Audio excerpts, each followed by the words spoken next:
Bismillahirrahmanirrahim. Assalamualaikum warahmatullahi wabarakatuh.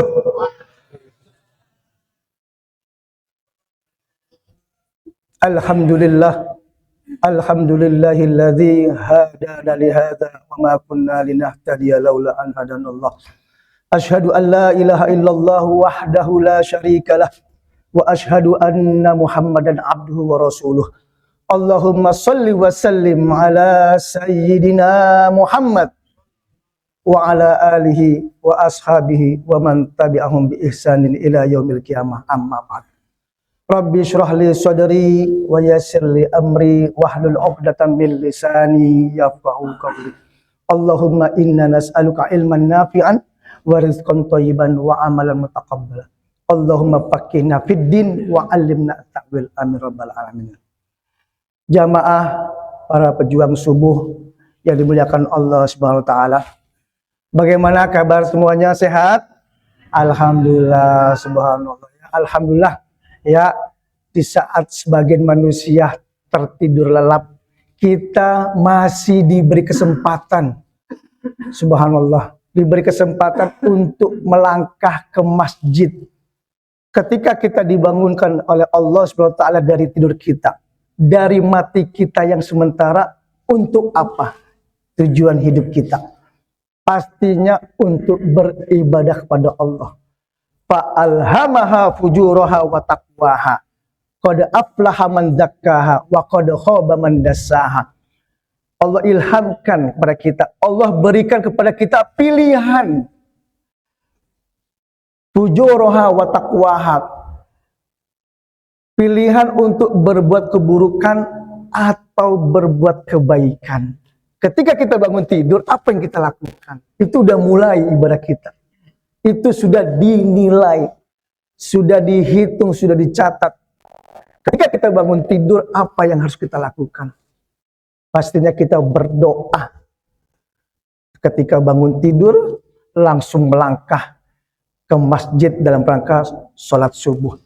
Subhanallah, kita ini diberi kesempatan bisa hadir sini, ini agak susah. Tapi alhamdulillah kita masih bisa istiqomah, itu yang terpenting.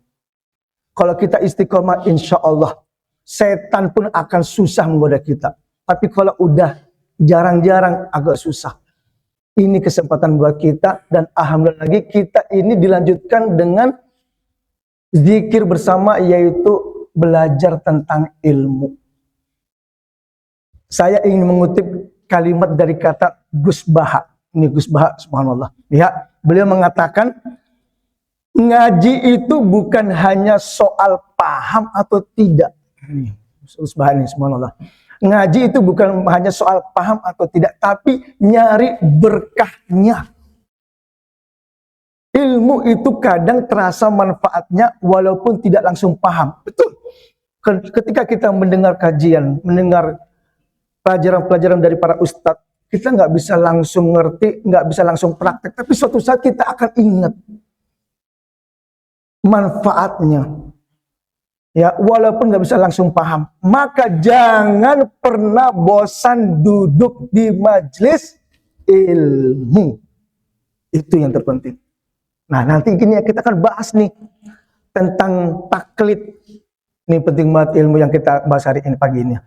Nah, walaupun, mohon maaf, jangan pernah bosan duduk di majelis ilmu, meski, mohon maaf, kadang ngantuk, betul? Itu wajar, kalau ngantuk itu memang ya kita manusiawi. Tapi hebatnya bisa hadir, ya bisa ikut kajian ilmu, meskipun dalam keadaan capek, ngantuk. Atau belum paham sepenuhnya, memang ya kita, apa yang dijelaskan kita juga apa, ada yang bertanya, subhanallah ya, duduk kita ini sudah dinilai oleh Allah dalam rangka beribadah kepada Allah. Duduknya kita ini berjamaah, sholat sunnah qobliyah tadi, subhanallah, dilanjutkan dengan kajian ilmu. Ini ilmu yang penting. Nah, sekarang saya ingin bertanya, pernahkah kita ditanya tentang apa sih tujuan kita sholat, apa sih maksud kita puasa, sedekah dan sebagainya. Jawabannya adalah saya taunya dari guru ini, udah. Nggak tahu apa maksudnya, apa tujuannya. Itu berarti namanya taklid. Taklid itu ikut-ikutan, betul nggak? Saya waktu kecil melihat ayah saya sholat seperti apa saya ikutin. Ketika diajarkan juga di TK juga nggak langsung diajarkan langsung hadis-hadisnya kan. Kamu sholat seperti ini, hadis ini enggak. Yang penting kalian sholat seperti ini. Itu namanya taklid. Nah, ini kita akan bahas. Di dalam Al-Quran surah Al-Isra ayat 36, Allah berfirman, A'udzu billahi minasyaitonir rajim. Bismillahirrahmanirrahim. Wala taqfu ma laisa laka bi ilmun. Innas sam'a wal basara wal fuada kullu ulaika kana anhu mas'ula. Jangan pernah kalian itu mengikuti apa yang kalian tidak ketahui, yang nggak tahu ilmunya. Nih, kita kan bisanya ikut-ikutan. Belajar enggak, taunya pokoknya kalau misalnya besok lebaran ikut lebaran, besok puasa ikut puasa, tapi nggak tahu ilmunya, nggak tahu dasarnya. Sholat subuh 3 rakaat dari mana? Ikut-ikutan. Innas sam'a, sesungguhnya nanti pendengaran, wal basara dan penglihatan, wal fuada dan juga hati kullu karena anhu mas'ula, semuanya itu akan diminta pertanggungjawaban. Ini anggota tubuh kita akan dikasih, ada minta, kamu apa yang kalian pakai? Telinga kalian, mata kalian, hati kalian khususnya. Nah, saya begini-begini. Terus kenapa kamu begitu? Saya nggak tahu. Ini dia, karena nggak taunya itu dia ikut-ikutan, jadi ibadahnya nggak diterima. Selama ini kita sholat rajin, tapi sholatnya, mohon maaf, doa bacaannya nggak benar, khusyuknya kurang. Nah sayang, itulah kita pentingnya belajar ilmu. Nah, kita akan bahas ayat ini sebagai pembuka. Yang akan kita bahas sekarang ini adalah tentang mukallaf dan taklid di nazm yang kelima.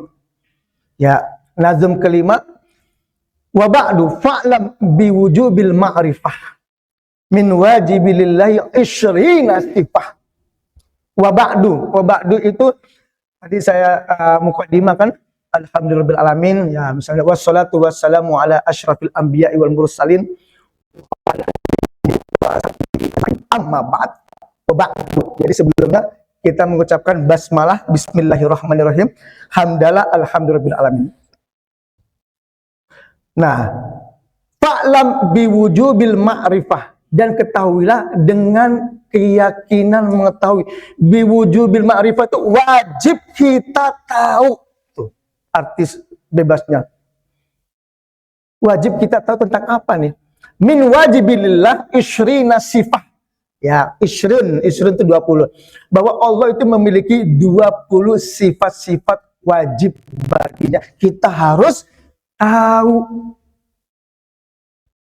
Ay wa ba'da dzikra al-basmalah walhamdalah wassalatu wassalamu fa'aqulu laka fa'lam ya'lam wa tayaqqana ayyuhal mukallaf isyrina sifatan wajibatan lillahi ta'ala ala tafsil li'annal ma'rifata wajibatun ala kulli mukallafin wahdar anit taklid fayakunu imanuka mukhtalifan fihi. Jadi setelah kita bacakan bismillahirrahmanirrahim, alhamdulillahirabbil alamin, wassalatu wassalamu ala asyrafil anbiya'i wal mursalin, fa aqulu laka, saya akan mengatakan padamu, i'lam, ketahui, ya, wa tayaqqana ayyuhal mukallaf, ya wahai setiap mukallaf itu harus tahu tentang 20 sifat Allah yang wajib. Secara rinci, wajiban lillahi ta'ala ala tafsil, secara rinci, li'annal ma'rifata, sesungguhnya atau karena pengetahuan 20 sifat wajib Allah, ala kulli mukallaf, wajib bagi kita, Wahdar, apa tuh wahdar? Dan hati-hati. Hati-hati ya. Jangan sampai wahdar anit taklid, ini dia. Hati-hati, hindari, jauhkan dari taklid, yaitu namanya ikut-ikutan tanpa punya dasar ilmu, nggak punya bukti, nggak punya dalil. Ya, ini pentingnya kita belajar, subhanallah. Ya, nih insyaallah. Ya, fayakunu imanuka mukhtalifan fi. Ya, nanti keimananmu itu diperselisihkan tentang keabsahan atau tidak, itu dipertanyakan iman-iman kita. Contohnya, Allah ada, tapi dia nggak percaya. Allah ada dari mana? Dia mikir. Dia ikut-ikutan sama orang-orang yang nyari. Nah, itu namanya nggak tahu ilmunya, dasarnya. Nah, ini ya, kita harus tahu, belajar tentang 20 sifat wajib Allah. Ya, wujud, qidam, baqo. Nanti kita satu-satu kita akan kupas, kita bahas. Tapi sebelumnya kita akan membahas tentang mukallaf. Apa itu mukallaf? Mukallaf itu yang manusia yang dibebani dengan syariat Islam. Balik, akil, ya. Nah, ini balik, akil, Islam. Jadi harus yang dewasa. Mohon maaf, kita waktu kecil kita pasti ikut-ikutan. Ngelihat orang seperti apa sholat, kita ikutan. Orang puasa kita ikutan waktu kecil, karena kita belum ngerti. Karena kita belum mukallaf. Belum dewasa. Belum balik. Ya. Nah, ini mukallaf itu ada 3. Tadi balik, akil, rufi al-qalam an salas. Jadi diangkat penanya itu ada 3. Ya, dari tidur sampai dia bangun, dari kecil sampai dia dewasa, dari gila sampai dia sadar. Nah, kalau kita mau ibadah, silakan gila dulu. Kalau kita udah dewasa, udah mukallaf. Kita udah bangun dari tidur, udah mukallaf. Kita alhamdulillahnya kita waras, sehat, kita mukallaf. Wajib kita belajar ilmu, khususnya tentang 20 sifat.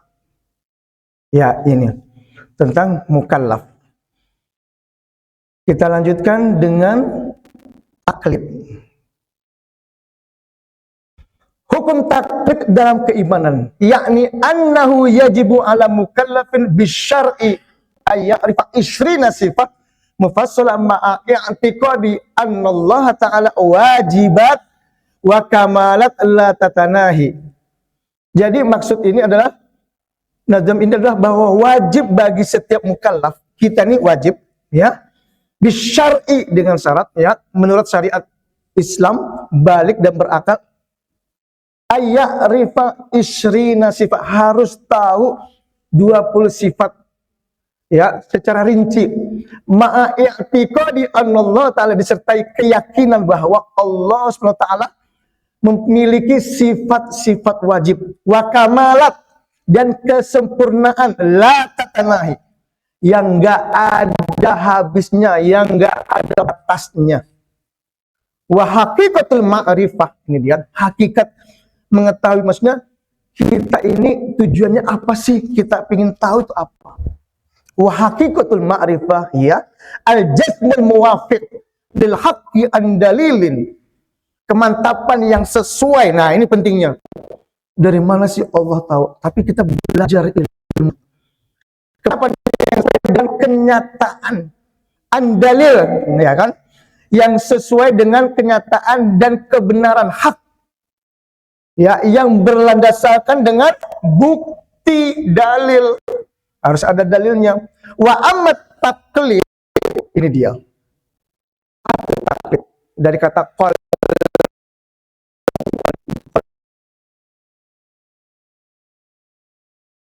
itu ikut-ikutan. Wa amat taklid fa huwa i'tiqadu madmun qaulul ghair. Adapun pengertian taklid atau ikut-ikutan adalah meyakini kandungan ucapan orang lain. Kita itu suka ikut-ikutan dengan ucapan orang lain. Benar kita ikutin, jelek kita ikutin. Nggak tahu dasar ilmunya, nggak tahu dalilnya. Ya.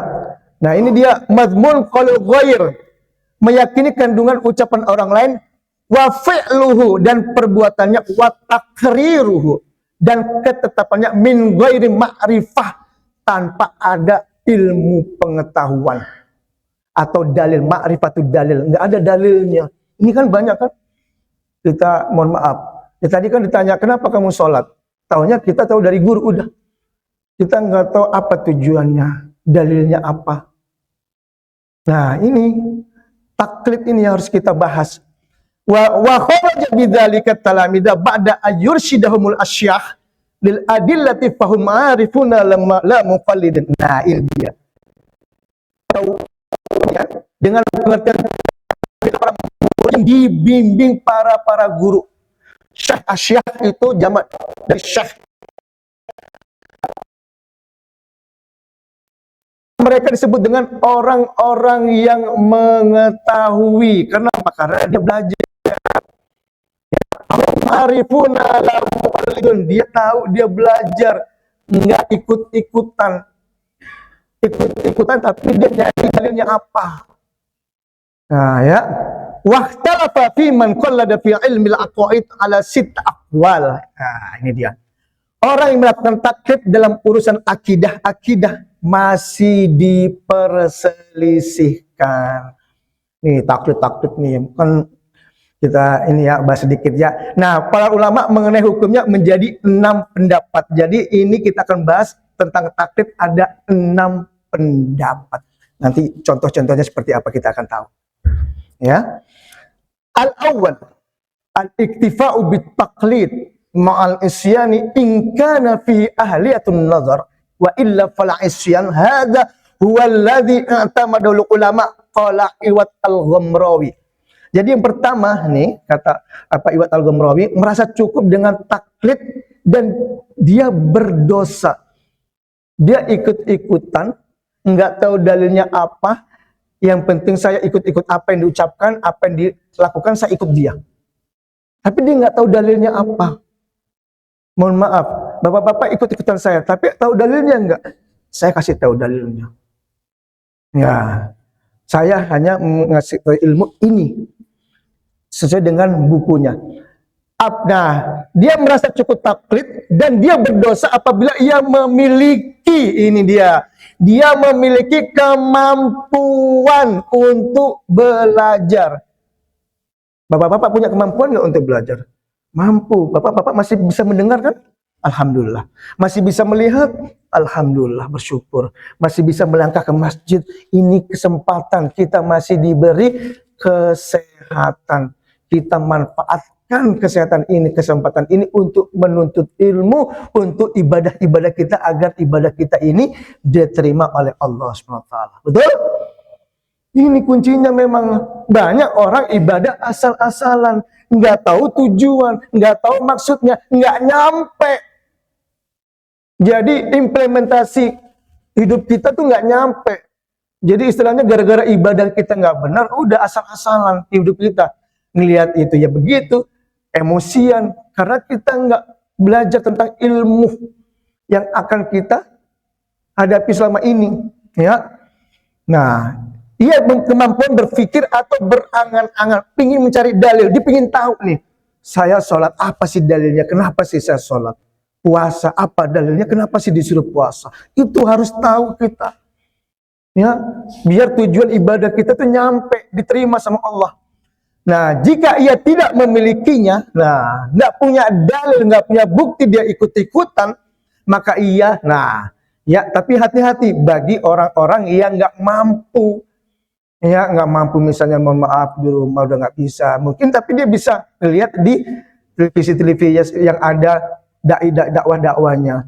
Nah, ini dia. Ini adalah pendapat yang dipedomani oleh para ulama Syekh Iwat al-Ghamrawi. Ya. Nah, sekarang yang pendapat yang kedua. Contoh tadi adalah ikut-ikutan, dia itu mohon maaf, dia nyembah Allah. Tapi mohon maaf, dia kemana-mana ikut dia. Sampai dia itu, mohon maaf, dia enggak taat sama Allah, taatnya sama dia aja. Apa yang diucapkan, dia ikut. Apa yang diperbuatkan, dia ikut. Jadi seolah-olah dia nggak tahu. Mohon maaf, kisah ya mungkin kita pernah dengar ya, yang selama ini yang lagi viral film Walid. Ya kan ikut-ikutan itu. Sampai dibikin dia itu seperti nabi. Dia nggak tahu dalilnya karena nggak mau belajar. Itu dia berdosa besar. Itulah tujuan kita, kenapa sih kita itu ingin belajar, biar kita tuh nggak ikut-ikutan sama orang-orang yang selama ini dipercaya. Ya kan? Hati-hati. Yang kedua, at-tsani adamul iktifa fayakunul muqallid kafiran wa alaihi as-Sanusi qala Abdurrahman. Yang kedua, merasa cukup dengan taklid. Nah, dia cukup nih. Nih pendapat yang kedua. Yang pertama tadi kan taklid, dia berdosa karena dia nggak mau cari dalilnya. Udah, yang penting ikut, nggak mau belajar. Dia mau belajar sama dia aja. Ya, itu yang pertama. Yang kedua, dia merasa cukup nih dengan taklid. Nah, orang yang bertaklid dianggap kafir. Ya, ini wa alaihi Sanusi. Ini pendapat ini dipedomani oleh Syekh As-Sanusi. Jadi kalau ikut-ikutan, nah mohon maaf nih, kita masih belajar nih, kalau ikut-ikutan nggak ada dalilnya, nggak ini, nah imannya nggak kuat, akidahnya rusak, itu bisa jadi kafir. Qala Abdurrahman Al-Munili, wa hadzal qaul mabniun ala man'i taqlid wa innal ma'rifata syartun fi sihhatil iman wal haqqu khilafihi. Jadi kata Syekh Abdurrahman Al-Munili berkata, pendapat ini berdasarkan pada larangan bertaklid dan berdasarkan pada pernyataan bahwa mengetahui adalah syarat keabsahan iman. Jadi kita kalau ingin tahu dalil, ingin tahu dari mana sumbernya, referensinya, itu berarti iman kita ini kuat, sah. Ya, kemarin kita belajar kayaknya tentang fikih kurban, Pak ya, pernah ya? Nah, itu bagus. Jadi kita tuh nggak ikut-ikutan sama orang yang nggak tahu tentang fikih kurban. Bagaimana cara doanya, itu penting. Nah, itu kita harus banyak-banyak belajar dari kajian-kajian di masjid. Ketika ada apa nih selanjutnya yang kita harus hadapi ibadahnya nih. Nah, harus belajar tentang nanti habis ini kurban Idul Adha seperti apa. Ini penting, harus ada dalil, jangan sampai ikut-ikutan. Banyak orang berpikir, oh sekarang saya bisa kurban kambing, bisa berapa orang. Nah, dia nggak tahu, dia ikut-ikutan. Ya kan? Saya kurban sapi, bisa 9 orang, 10 orang. Dia ikut-ikutan, dia nggak tahu dalilnya. Ya kan? Tapi kalau kita belajar tahu, 7 orang sapi, kambing 1. Boleh waktu disembelih di atas namakan keluarganya. Nah, itu kan, itulah pentingnya kita belajar tentang fikih kurban. Kalau ikut-ikutan dia nggak tahu tanpa ada dalil, rusak. Ya, makanya banyak orang, mohon maaf, mempertahankan ya egonya karena dia merasa benar, tetap benar, dia nggak maunya dalil. Itu terjadi, Pak. Ada orang, mohon maaf, dia temannya belajar tahsin. Nah, dia belajar tahsin nih, belajar tajwid. Mohon maaf, belajar tajwid kan bacanya harus pelan. Bismillah, harus pelan. Kalau dia cepat, Bismillahirrahmanirrahim, pokoknya panjang pendeknya apa semua nggak sesuai dengan tajwidnya. Nah, dia ngeliat temennya dibilang apa? Mohon maaf, lebay, kelamaan, pendek begini. Karena nggak ada gurunya, dia ikut-ikutan waktu sebelumnya. Nah, dia ngelihat, dia belajar sama guru itu, dia merasa nggak suka. Bacaannya itu nggak enak. Nah, mohon maaf, kelamaan gitu kan, kelamaan. Nah, dia ini merasa kesel, tapi subhanallah, ternyata dia ini mendapatkan hidayah. Pingin belajar juga akhirnya. Nah, itu pentingnya.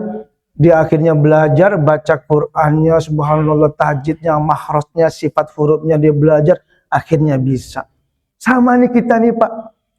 Ya, kita juga mungkin belum belajar baca, belum ini. Belajar. Jangan pernah mengatakan kata terlambat, lebih baik terlambat daripada enggak sama sekali. Ya, di sini ada belajar tahsin, nggak apa-apa. Belajar baca-baca sama-sama. Kayak model tadarusan. Ya. Nah, ini ya, jadi keabsahan iman kita. Kita lihat, bismillahirrahmanirrahim. Contoh taklid yang kedua. Taklid tidak dibenarkan dalam akidah. Nah contohnya nih, seorang nenek di kampung yang nggak pernah belajar filsafat, ya kan? Filsafat itu berat. Tetapi sejak kecil dia percaya bahwa Allah itu satu, dia tahu. Ini di kampungnya, Muhammad adalah nabi dan yakin bahwa Al-Quran itu kitabnya. Tapi nenek ini nggak bisa jelasin Allah emang satu, tapi dia nggak bisa jelasin dari mana kamu tahu Allah itu satu. Nah konsep tauhidnya juga nggak tahu, gitu kan? Nah dia nggak bisa jelasin secara rasional. Wajar di kampung, yang mungkin di kampung juga ilmu juga masih terbatas. Nah dia taklid, tapi taklidnya dia tuh masih kuat imannya. Dia nggak merasa, nggak ragu, nggak ada keraguan dalam hatinya. Nenek ini kan saya nggak mau ragu-ragu. Saya tetap Allah itu satu. Nabi Muhammad adalah nabiku. Al-Quran adalah kitabku, saya yakin. Tapi dia punya terbatas untuk belajar. Ya mungkin karena di kampung itu masih kurang, minim tentang keilmuan. Nah, yang kedua, orang yang menolak ilmu dan bersikeras taklid, ini dia. Dia nggak mau belajar, tapi tetap ikut-ikutan. Yang kayak tadi itu. Ya, seorang yang cerdas, dia ini pinter nih, memiliki akses ilmu, namun dia nggak mau belajar dan menutup diri dari dalil-dalil. Serta menganggap cukup iman karena ikut dari orang-orang sebelumnya. Betul? Contoh nih, mohon maaf. Kalau kita udah sering kajian sama ustadz itu, mohon maaf, saya yakin apapun yang dia ucapkan, apapun dia lakukan pasti diikutin terus. Mohon maaf. Biasanya kan ustadz pasti punya kekurangan, ya kan? Nah ini pinter-pinter kita, ya pinter-pinter kita. Kalau dia itu ada dalilnya, kita juga subhanallah, kita bersyukur, oh kita jadi tahu. Ya mohon maaf, memang jangan sampai juga kita terpancing. Ada ustadz kita juga diserang juga nih sama orang lain. Akhirnya kita nggak suka sama dia. Hati-hati. Sekarang zaman, mohon maaf ya, zaman saling menyerang. Astagfirullahaladzim, na'udzubillah. Ya bisa jadi saya nanti bisa diserang, ya kan?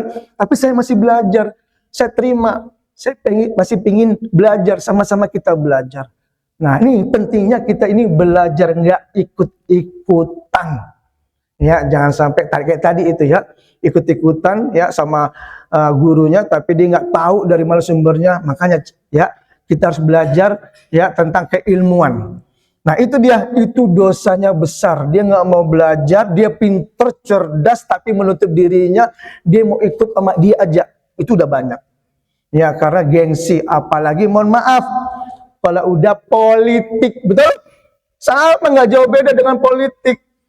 Ya kan, ikut dia ini, udah tahu, mohon maaf, yang dipilih, mohon maaf, bohong, nggak sesuai dengan perjanjiannya, masih diikutin, masih didukung, itu sama.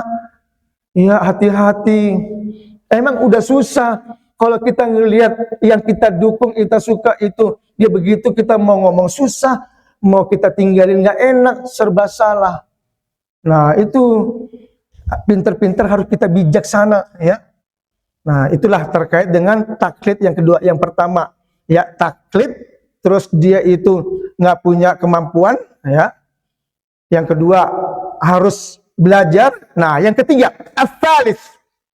Ya, ini pendapat-pendapat ulama nih. Al-iktifa'u bihi ma'al isyani mutlaqan. Jadi merasa cukup dengan bertaklid dan ia berdosa secara mutlak. Ini tetap nih. Ini masih membahas tentang taklid itu berdosa. Ya. Mutlaqan ay sawa'un kana fihi ahliyatul linnazar amla. Qala al-Munili wa huwa mardud. Nah, ya, ia memiliki kemampuan mencari, dia punya kemampuan. Kita ini masih punya kemampuan. Ya, masih bisa mendengar, masih bisa melihat, masih berakal, masih bisa menerima mana yang benar, mana yang salah. Ini kita masih bersyukur nih, masih diberi kesehatan ini. Ini kalau kita, mohon maaf, kalau udah susah melihat, mohon maaf kalau telinga kita udah nggak bisa dengar, sedih kita nggak bisa belajar. Ya nggak ini. Nah ini kata Syekh Munili ya mengatakan pendapat ini tertolak tapi atau terbantah. Ia melanjutkan, ya, wa mahallul khilaf innama huwal fil muqad alladhi indahu tama'ninah nafsu bi ankana bi haitsu law raja'a muqalladu lam yarji' wa illa kafiran ittifaqan. Jadi benang merah dalam perselisihan perihal taklid adalah mana ia memiliki ketenangan. Nah, mohon maaf, dia taklid tapi dia mempunyai ketenangan atau kemantapan hati. Sekiranya apabila orang yang ia taklidi, mohon maaf, dia ikutin nih, menarik pernyataannya, maka orang yang bertaklid tidak akan menarik ketetapannya. Jika orang yang bertaklid menarik pernyataannya, maka ia dianggap kafir secara pasti. Nah, ini contohnya. Kalau kita nggak pakai contoh, bingung nih. Ya, contoh dari taklid, ya, yang ketiga kata Syekh Munelib. Orang yang bertaklid dalam akidah pasti berdosa, bahkan kafir mutlak, baik dia mampu mencari dalil atau tidak. Perdebatan ini dalam masalah taklid adalah apakah orang itu bertaklid memiliki keyakinan pribadi yang mantap, dia punya kemantapan enggak? Jika iya, maka taklidnya benar. Kayak kita nih, ya, kita ini sebenarnya bukan taklid lagi namanya. Kita ini namanya ittiba. Taklid itu ikut-ikutan, kalau ittiba itu kita ikutan tapi kita belajar, itu namanya ittiba, ngikut. Tapi kita pakai belajar, pakai ilmu, itu namanya ittiba. Kalau kita udah ittiba, udah menguasai ilmu-ilmu fikih, ilmu usul fikih, kita naik derajatnya namanya istihad. Nah, istihad ulama itu dia ahli-ahli itu. Ya, tapi kita masih ittiba, masih belajar. Saya juga masih ittiba, masih belajar. Ya, tapi kalau tidak, ya, nggak tenang atau nggak mantap, dia hanya mengikuti orang lain tanpa keyakinan pribadi, maka itu bermasalah. Ya, contoh, orang tua kita muslim, ya, misalnya orang tua dia muslim, tapi kalau dia non muslim, dia akan ikut dia non muslim. Nah, itu namanya, ini yang bahaya. Banyak kejadian-kejadian kan, melihat orang tuanya berselisihan, ya kan, bapaknya muslim kan banyak nih, bapaknya muslim, ibunya non muslim, nggak taunya anaknya ikut yang non muslim, ya kan, ini karena dia taklid. Nah, maksudnya di sini juga sama orang tuanya, kalau kan sekarang banyak kejadian, mohon maaf, orang tuanya mencuri, anaknya juga ikut mencuri, diajak. Orang tuanya berbuat keburukan, anaknya juga ikut berbuat keburukan, diajak, karena dia nggak tahu dalil, nggak belajar, ikut-ikutan. Itulah pentingnya belajar. Orang tua wajib belajar, anaknya juga wajib belajar.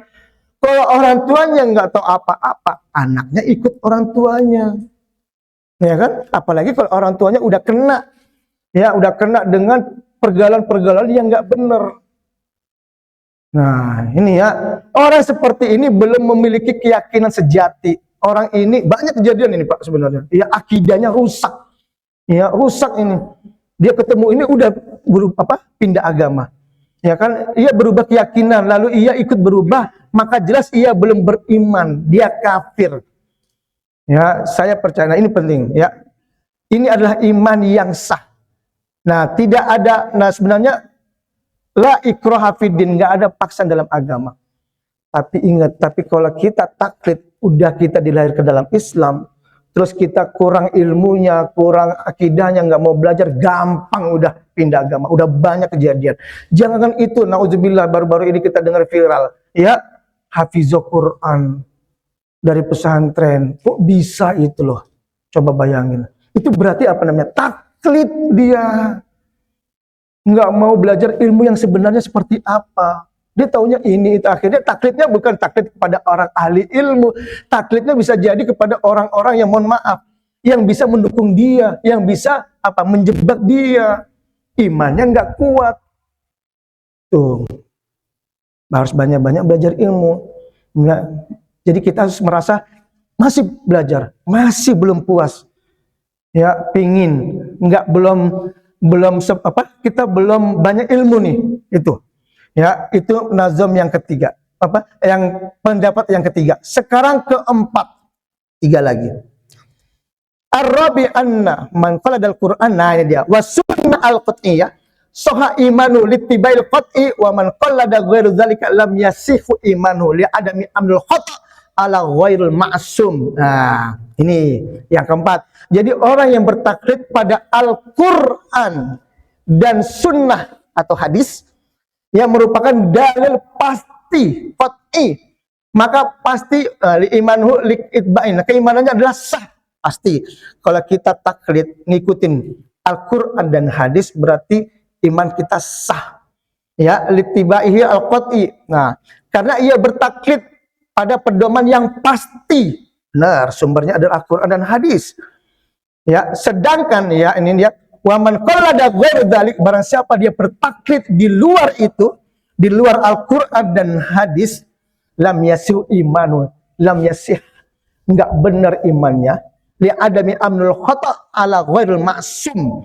Ya, ini maka keimanan tidak sah karena ia tidak bisa selamat ya dari kesalahan jika ia tidak maksum atau terjaga. Makanya ditanya, tahu nggak dalil Al-Quran apa sholat wajib? Kenapa sholat itu wajib? Kita nggak tahu dalam Al-Quran apa ya? As-sholatu wajibah, dicari dalam Al-Quran nggak ketemu. Akhirnya nggak ada dalam Al-Quran, berarti betul sholat nggak wajib. Dia nggak tahu. Aqimus sholah, dirikanlah sholat. Di situ diperintahkan al-aslu fil amri lil wujub. Kita balik ke usul fikih. Pada dasarnya kalau diperintahkan Allah itu adalah wajib. Dirikan sholat, udah jelas. Banyak orang mengatakan sholat nggak wajib. Hati-hati, bisa jadi taklid, ikut-ikutan ngambil enaknya, ya kan? Zaman sekarang, mohon maaf Pak, mohon maaf, zaman sekarang udah banyak orang-orang itu melakukan yang, mohon maaf, yang kayak gini-gini nggak perlu. Yang enteng-enteng aja, yang penting sholat, yang penting ini udah selesai, nggak usah ada tambahan-tambahan, mohon maaf. Nggak harus ada ini, nggak harus ada ini, nggak perlu. Nah, ini hati-hati, itu namanya taklid. Itu pentingnya kita belajar. Kenapa kita harus begini? Ya kita ingin belajar ilmu. Kapan lagi kita? Sabtu Minggu memang itu waktu libur kita. Ya kan, coba seandainya Senin sampai Jumat, ya kita pada kerja. Ya, ini. Tapi hati-hati. Ya, banyak ada kak kita mendengar ya dari ustadz. Nah, maksudnya bukan ustadz ya. Orang lain dia mengatakan bahwasanya semua agama itu sama. Ya kan? Nih.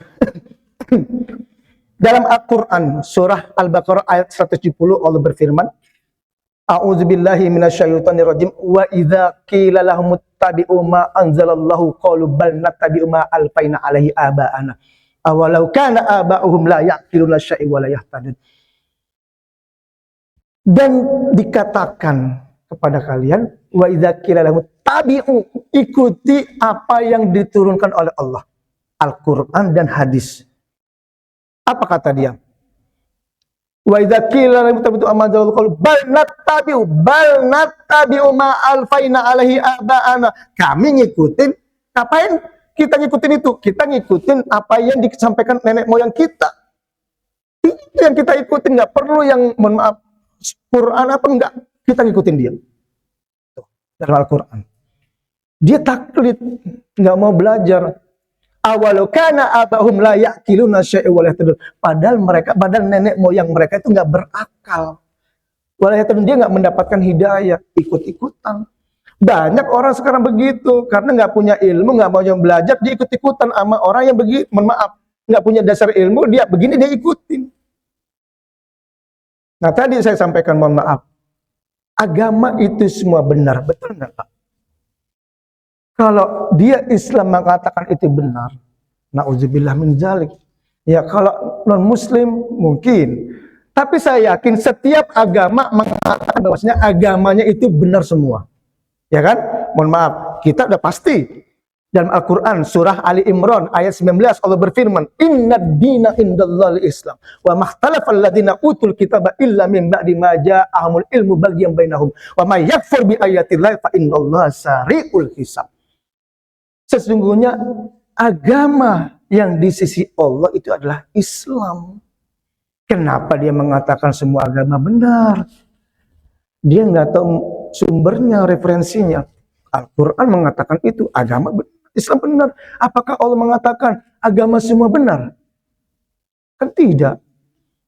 Nah, ya kan ini pentingnya kita belajar. Wa maktalafal ladzina utul kitaba illa min ba'di ma ja'ahumul ilmu. Tuh. Dia mengatakan itu dia nggak punya ilmunya, nggak punya dasarnya. Itu yang hati-hati. Ya, jangan sampai kita ini nggak belajar, ya mohon maaf, nggak belajar tentang keilmuan, nggak tahu tentang Al-Quran apa isinya, tadabbur. Terus ada yang mengatakan seperti itu. Semua agama benar. Oh, enak banget kalau gitu. Mendingan pindah keluar dari Islam. Islam harus sholat, puasa sebulan, waktu Ramadan harus begini, capek. Mendingan non-Muslim enak. Mungkin ibadahnya nggak segitu, paling ini, paling itu, enteng. Udah. Orang dia mengatakan benar, dia percaya sama dia. Ya, itu hati-hati Pak. Ini alhamdulillah nih, kita masih diberi kesempatan. Ayo semangat tetap belajar. Ya, terkait dengan tentang referensi yang tadi ya, pedoman taklid tapi harus dengan Al-Quran dan Sunnah. Nah, gimana misalnya, mohon maaf, dalam Al-Quran dan Sunnah nggak ada dalilnya, ini juga sama. Banyak orang juga mengatakan, keluar masalah, tapi di hadis dan Quran nggak ada. Boleh berarti aman, ya kan? Sering nggak kita banyak sekarang masalah-masalah keluar, ya, masalah-masalah baru, nggak ada di Al-Quran, nggak ada di hadis, boleh. Ganja ada nggak dalam Al-Quran? Nggak ada, hadis nggak ada. Tapi ada di situ kan, dalam Al-Quran jangan sampai kita itu menggunakan yang tidak baik. Itu ada dalam Al-Quran. Ganja itu dikonsumsinya untuk apa? Tujuannya apa? Ya kan, merusak otak, itu nggak boleh, haram. Meskipun dalam Al-Quran tidak disebutkan qat'i langsung, nggak kayak model homer, ya zina apa. Tapi ganja memang nggak disebutkan, tapi di situ disebutkan jangan berbuat kefasikan, ya, jangan menciptakan sesuatu yang membuat mudaratnya banyak. Nah, ya, homer ada manfaatnya, ada, tapi di situ mudaratnya lebih banyak, itu diharamkan. Ganja apa sebenarnya manfaatnya? Manfaatnya mungkin buat orang-orang yang pakai keleangan, dia ngayal, akhirnya banyak ketagihan, akhirnya meninggal. Kebiasaan, na'udzubillah min zalik. Ya, itu penting juga. Nah, dari mana kita bisa belajar kalau misalnya itu diharamkan? Dari ijma', qiyas, itu pentingnya kita belajar, ya. Walaupun di Quran nggak ada, di hadis nggak ada, tapi kita masih ada ijma' ulama, qiyasnya ada, ya. Nah, ini yang kelima, al-khamis al-iktifa'u bi min ghairi isyan mutlaqan. Li'andan nadar syartu kamal faman kana fi ahliyatun nadar walam yandur faqad farqal ula. Nah, merasa cukup dengan bertaklid dan ia nggak berdosa nih. Dia taklid tapi nggak berdosa. Nih, pendapat yang kelima. Nggak berdosa sama sekali karena dia berpikir atau mencari dalil adalah syariat penyempurnaan. Nah, ini dia. Dia nih ikut-ikutan nih. Tapi dia ini masih paham, dia ini ngerti bahwasanya apa yang dia ikuti benar. Dia mikir bahwasanya dengan mencari dalil dia nggak mampu, tapi dia tahu tujuannya hanya menyempurnakan keimanannya dia. Ya. Nah, Syekh Abdurrahman Al-Muni berkata, berdasarkan pendapat ini maka berpikir mencari dalil agar bisa mencapai tingkat pengetahuan adalah hal yang disunahkan, mustahab. Jadi kita ini walaupun kita ikut-ikutan, tapi kita masih penasaran nih kenapa kita diwajibkan ini. Penasaran, kita tahu dalilnya, itu betul-betul amal yang disunahkan. Ya, itu penting juga. Kita nggak sempat nanya sama Ustadz apa dalilnya ini, tapi kita nyari, itu subhanallah. Itu ya bagus. Nah, ya, itu pendapat yang kelima. Nah, kita coba yang terakhir.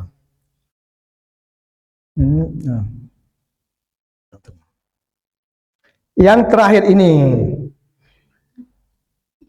Sebelum kita ada pertanyaan tentang ikut-ikutan, ya. As-sadis anna iman muqallad sahih. Dia, iman orang yang bertaklid itu sah. Wa yahrumu alaihi nazar. Diharamkan untuk mencari dalil. Nah, kok bisa tadi kan taklid nggak boleh. Kita malah diperintahkan atau disunahkan untuk mencari dalil. Ini kebalikannya. Ikut-ikutan boleh, tapi diharamkan untuk nyari dalil. Coba. Ini pendapat ke-6. Apa maksudnya di sini? mahmul 'alal makhluk bil falsafah. Nah, ini dimaksudnya dia ini pendapat ini dimasukkan pada masalah apabila pola pikir mencari dalilnya itu dicampur adukan dengan pikir filsafat. Nah, hati-hati Pak. Ini yang banyak ya, karena dia ingin tahu Allah itu satu, dia satu. Dia cari dengan cara falsafatnya dia. Itu ya, mohon maaf, orang-orang falsafat itu kalau dia cari dalil, akhirnya apa dia? Nggak ketemu. Dalil yang sebenarnya Allah itu satu nggak ketemu. Akhirnya akidahnya rusak. Sholat dia nggak ketemu, dia pingin cari bukan itu yang ini logikanya nggak ketemu filsafat. Akhirnya dia nggak sholat. Itu banyak kejadian Pak. Itu hati-hati. Nah, ini yang khawatirnya diharamkan mencari dalil dengan cara falsafat, itu hati-hati. Nah, ini ya. Jadi kita taklid, tapi kita disunahkan untuk mencari dalil, tetap belajar. Ya, diharamkan mencari dalil dengan cara seperti ini. Ya, mengorek-ngorek. Akhirnya yang ketemu, akhirnya rusak keimanan kita. Ya, inilah pentingnya taklid. Insya Allah bulan depan kita akan belajar tentang 20 sifat wajib Allah. Ini harus tahu. Wujud, qidam, baqo, mukhalifatul lil khalis, dan seterusnya. Ya, cukup sekian. Ya, terima kasih. Apabila ada pertanyaan, silakan. Bismillah.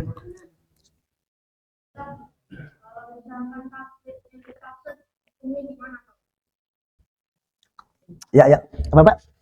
Ulangi. Ikhlas nak? Taklid. Ya. Ya, pinter. Subhanallah, hebat pertanyaannya. Baik, ada lagi pertanyaan sebelum ini? Oke. Subhanallah, ya ini taklid dipaksa, benar. Ya, ini taklid dipaksa ini kan kalau bisa, mohon maaf, pasti anak-anak ya. Taklidnya dipaksa, harus begini, harus begitu. Ya kan anak-anak kan masih mukallaf, belum mukallaf. Belum mengerti. Gitu kan. Tapi hati-hati nak, itulah pentingnya anak-anak, orang tua wajib. Jangankan taklid dipaksa buat maksudnya ini, tapi sekarang kan zaman sekarang anak-anak kan gampang. Disuruh begini ngikut, dikasih es mau, dikasih ini mau, akhirnya hilang, akhirnya diculik. Nah, itu kan zaman sekarang kan ikut-ikutan. Itu hanya hal-hal yang bukan dalam kaitan ibadah, apalagi hal-hal dalam kaitan ibadah. Harus hati-hati. Itulah pentingnya orang tua wajib mengontrol. Banyak anak-anak kita misalnya dia ini, mohon maaf, sholatnya kita nggak tahu. Itulah pentingnya anak kita bawa sholat ke masjid. Ya subhanallah, ya ini anak bagus banget ini. Ya terus kita didik, kita kontrol, kita awasi sekolahnya. Jangankan, mohon maaf, jangankan bukan di luar sekolah, di sekolah juga kita juga tetap pantau. Mohon maaf ya, ini pelajaran apa? Ada pelajaran-pelajaran yang mohon maaf yang nggak pendidik nggak? Kita lihat bukunya, ada nggak? Mohon maaf di buku itu bahaya, karena memang kalau anak-anak ya wajar, karena kalau taklid harus dipaksa, harus ikut karena belum mengerti. Tapi kewajiban orang tua wajib mengontrol, mengawasi, mendidik, menyampaikan konfirmasi, pokoknya banyak ngobrol, banyak ngomong, banyak tahu tentang anaknya. Ya, banyak orang tua sekarang main sendiri-sendiri. Orang tuanya di kamar, anaknya di kamar, udah nggak ada ngobrol sama sekali. Akhirnya apa yang terjadi? Rusak akhlaknya. Ya kan? Karena nggak banyak ngobrol. Dia ikut-ikutan. Kan banyak sekarang ikut-ikutan nggak banyak begini. Ikut-ikutan pakai medsos. Ikut gabung dengan grup ini malah ngerusak. Ayo kita ketemuan, akhirnya astagfirullahaladzim. Itu yang bahaya ya. Makanya anak-anak tetap kita kontrol ya, harus banyak ngobrol, jangan dikasih maksudnya handphonenya dulu, hati-hati, tetap harus diawasi handphonenya isinya apa, karena kita nggak tahu, khawatir isinya tentang apa misalnya nih ya, tentang akidah-akidah nggak ini, ya bahaya, apalagi kalau udah diiming-imingi, udah. Jangan anak-anak yang dewasa-dewasa aja udah diiming-imingin, udah pasti ngikut. Itulah pentingnya kita belajar ilmu. Subhanallah, pertanyaan bagus nih ya. Tapi kalau kita, bisa nggak kita ini taklid dipaksa? Ya bisa juga kalau kita tergoda, ya kan? Gampang. Suruh mulai ini, harus ini. Itu pasti, ya kan? Orang dipaksa. Dipaksanya pakai itu kan, pakai serangan fajar. Sungguh mana nggak ini. Itulah bahayanya ya. Bukan dalam kaidah ibadah aja, hati-hati ya. Taklid itu dalam urusan lain juga harus hati-hati. Kita punya akal sehat. Kita bisa memilih, jangan bawa nggak enakan dah. Ya, apalagi kalau mohon maaf milih-milih, mohon maaf ketua RT, ketua RW. Ya misalnya ya kan mohon maaf saya milih ini karena saya dekat sama dia, saya kenal dia, nggak enak kalau milih dia. Ya kan? Nggak taunya yang dipilih, aduh malah ini. Coba hati-hati, jangan merasa itu. Tetap pilih yang betul-betul dia itu apa? Amanah ya. Subhanallah, kayak masjid ini subhanallah ya. Ini nggak ada habis-habisnya, jalan terus, jamaahnya nggak pernah berkurang, nambah, hebat. Ya, mohon maaf ini sudah lebih dari jam 6. Ya, mungkin ada pertanyaan lagi, silakan. Ada yang bertanya? Ya, silakan. Nggak pakai catat, misalnya catatan.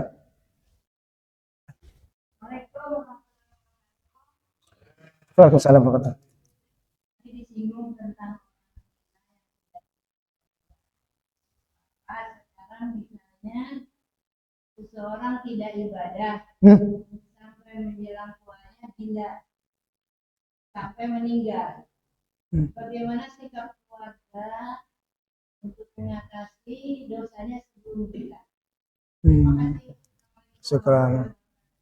Waalaikumsalam. Jadi dia ini sebelumnya dalam keadaan sehat, terus beribadah, terus gila meninggal. Gitu ya? Mohon maaf saya kurang tutup ya. Begini, dia dilihat ibadahnya sebelum gila dulu. Dicek dulu tuh. Ya karena masih berakal nih, mohon maaf. Ya, kalau si balik, akil, udah sehat, otomatis ibadahnya tetap berjalan. Ya, nilai-nilai pahala, mohon maaf, dosanya tetap berjalan, tetap berlaku. Ya, ketika dia, mohon maaf, apa sebabnya dia gila? Mohon maaf. Ya pasti kan, mohon maaf, sebelumnya pasti banyak pikiran. Tuh, jangankan mohon maaf Pak, teman saya juga ada di Mesir, mohon maaf, orang Indonesia, dia banyak belajar, banyak, gila dia. Gila gara-gara dia banyak belajar. Dia nggak bisa ngatur cara belajarnya. Dia mungkin stres karena apa yang dia pelajari nggak nyampe, terus nggak sesuai dengan keinginan dia. Itu yang bahaya. Akhirnya dia gila. Nah, ini banyak juga mungkin dia ini selama ini beribadah, tapi nggak nyaman pada dirinya ibadahnya itu, kayaknya ibadah dia itu kayaknya sia-sia. Dia mikir, akhirnya gila. Kan banyak seperti itu kejadian-kejadian. Ya kan, apalagi kalau misalnya ditinggal, mohon maaf, udah seneng sama ini, sama mohon maaf perempuan itu, dia malah sama orang lain, stres, gila. Coba, berarti ibadahnya itu dipertanyakan. Makanya pentingnya ini kita belajar tentang ilmu, jangan taklid. Kalau kita ilmunya kuat, kita punya dasar-dasar ilmu, ketika apapun terjadi yang di muka kita, ada yang begini, kita kuat, udah tahu ilmunya. Mohon maaf, misalnya ada perempuan, mohon maaf, ada perempuan, dia sama yang lain, ya kita masih kuat, masih ada ilmunya, ngapain, masih banyak, memang nggak ada lagi perempuan lain. Bisa jadi lebih baik dari dia. Dia tahu bahwasanya Allah takdirkan nggak sama dia, mungkin sama dia lebih baik, nggak sama dia mungkin nggak bisa lama. Nah kalau dia belajar tentang itu, dia pasti ngerti. Tapi kalau udah dia begitu, terus mohon maaf dia gila, akhirnya dia meninggal, apakah seluruhnya dia dihapus? Enggak, tetap sebelum gilanya apa? Kecuali kalau memang mohon maaf dia gila dari awal itu. Dari lahir udah gila. Memang ada dari awal udah gila. Dari lahir. Enggak, itu semua fitrah. Kalau cacat iya, tapi cacat tetap pendengarannya masih bisa mendengar. Walaupun dia cacat, tapi subhanallah, Allah tetap menciptakan makhluknya, nggak pernah meninggalkan, tetap dia. Nah, yang mohon maaf terkait orang gila. Nah, mungkin apa yang disebabkan dia gila itu apa? Kecuali kalau ada yang membuat dia gila. Apa itu? Dengan pakai obat-obatan misalnya, kan ada itu. Pakai obat-obatan, langsung stres dia gila. Lama-lama dia ketagihan tuh sama obat-obatan itu. Dipaksa, keenakan, jadi keenakan. Nah, itu mungkin dia meninggal husnul khotimah. Ya, tapi jangan sampai kita, kalau saya menyampaikan, oh kalau gitu orang gila meninggal masuk surga dia aman. Nanti kita mohon maaf ada yang pura-pura jadi gila, ya kan? Tetap memaksa diri jadi gila. Wah kalau gitu saya gila aja dah, kemarin banyak dosa, gilain gila, udah akhirnya meninggal. Ya enggak ya, hati-hati, jangan sampai menyalahartikan. Ya, tapi wallahu a'lam bissawab. Saya nggak tahu kalau masalah urusan surga, urusan neraka, urusan pahala, dosa Allah semuanya. Ya, saya tidak bisa menentukan. Mohon maaf, saya hanya bisa menyampaikan inilah secara ini ya. Oke, terima kasih cukup. Ya, baik, kita tutup dengan doa. Astaghfirullahaladzim, astaghfirullahaladzim, astaghfirullahaladzim. A'udzu billahi minasyaitonir rajim. Bismillahirrahmanirrahim. Hamdan yuafi ni'amahu wa yukafi mazidah. Ya Rabbana walakal hamdu kama yanbaghi li jalalikal karim wa azimi sultanik. Allahumma salli ala sayyidina Muhammad salatan tunjina min jami'il ahwal wal afat wa tutahhiruna biha min jami'is sayyiat wa tarfa'una biha indaka darajat wa tuballighuna biha min aqsal ghayat min jami'il khairat wal hayatu ba'dal mamat. Innaka anta mujibu da'wat ya qadil hajat. Allahumma inna nas'aluka ilman nafi'an wa rizqan thayyiban wa amalan mutaqabbala. Allahumma ij'al islamana islamal muslimin wa imanana imanal mu'minin wa salatana salatal khashi'in wa niyatana niyatal mukhlasin wa dhunubana ya Allah dhunubal mustaghfirin wa hayatana hayatal ulama wa mautana bimautis syuhada wa adkhilnal jannata ya rabbal alamin. Allahumma ati nafsana wa taqwaha wa zakkiha wa anta khairu man zakkaha wa anta waliyuha wa maulaha. Allahumma inna na'udzubika min ilmin la yanfa' wa min qalbin la yakhsha' wa min nafsin la tasba' wa min da'watin la yustajabu laha. Rabbana atina fid dunya hasanah wa fil akhirati hasanah wa qina adzabannar. Subhana rabbika rabbil izzati amma yasifun wa salamun alal mursalin walhamdulillahi rabbil alamin. Mohon maaf apabila ada kekurangan, ada kesalahan dalam tutur kata. Jazakumullahu khairan ala minkum. Mari kita tutup dengan baca doa kafaratul majlis. Subhanakallahumma wa bihamdika asyhadu an la ilaha illa anta astaghfiruka wa atubu ilaik. Assalamualaikum warahmatullahi wabarakatuh.